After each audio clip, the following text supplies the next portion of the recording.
The new book from bestselling economist Jeff Rubin outlines just how closely global events are tied to our everyday lives. Rubin joins us with more now on a map of the new normal, how inflation, war, and sanctions will change your world forever. And I understand that this book started out, it was kind of like research you were doing into the impact of the COVID-19 pandemic. That's the original plan. And then it just like, everything this caused.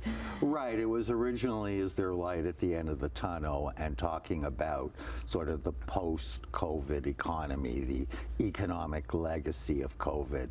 But quickly into the project, Russia invaded Ukraine, and there was this, sanctions war, and it just superseded that. So I was able to retain the first couple of chapters, but yeah, the book took a big U-turn, and hence that's why it took me 2 years to write it, which is about twice as long as it usually takes. Right. And when we talk about Russia's aggression in Ukraine and the war there, that people don't understand that affects our housing in Canada. I mean, you may think that you're a long way from the battle lines, but it's an economic war, and that brings the war home to you, whether it's the price of food, the price of filling up your tank, because when you sanction the world's primary energy exporter and largest grain exporter,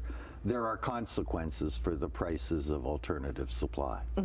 Even for farmers here, the price of fertilizer. The price, and guess who's the biggest fertilizer exporter in the world? Canada.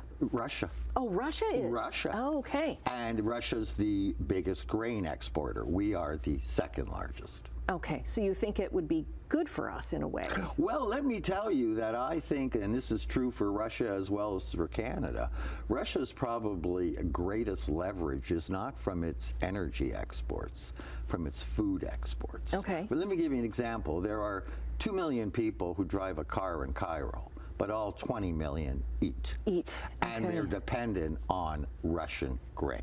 So, in this world, grain exporters will have many hungry friends. And that's why very few countries that depend on Russia for grain have condemned its invasion of Ukraine. Because it's almost like it's a country's competitiveness now. It's not just, okay, come in and build your plant in our company or in our country because the cost effectiveness of things. It's not looking at that anymore. It's looking at what's your foreign policy. Friendshoring, right? And our problem is that all of our friends are high-wage countries just like us. And they're the last place where, say, a company like Apple would want to build its plant.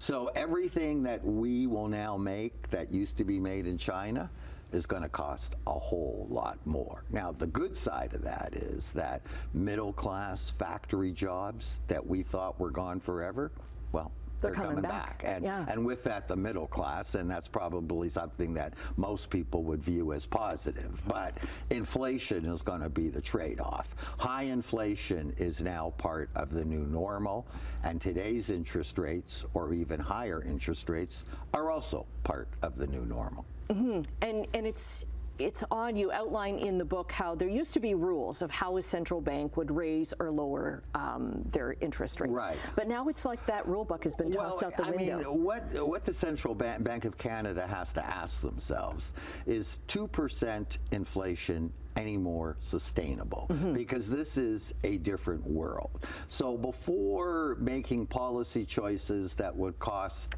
potentially hundreds of thousands of jobs, let's make sure that that trade-off is achievable, because the 2% inflation target relates to a very different economy than we have today.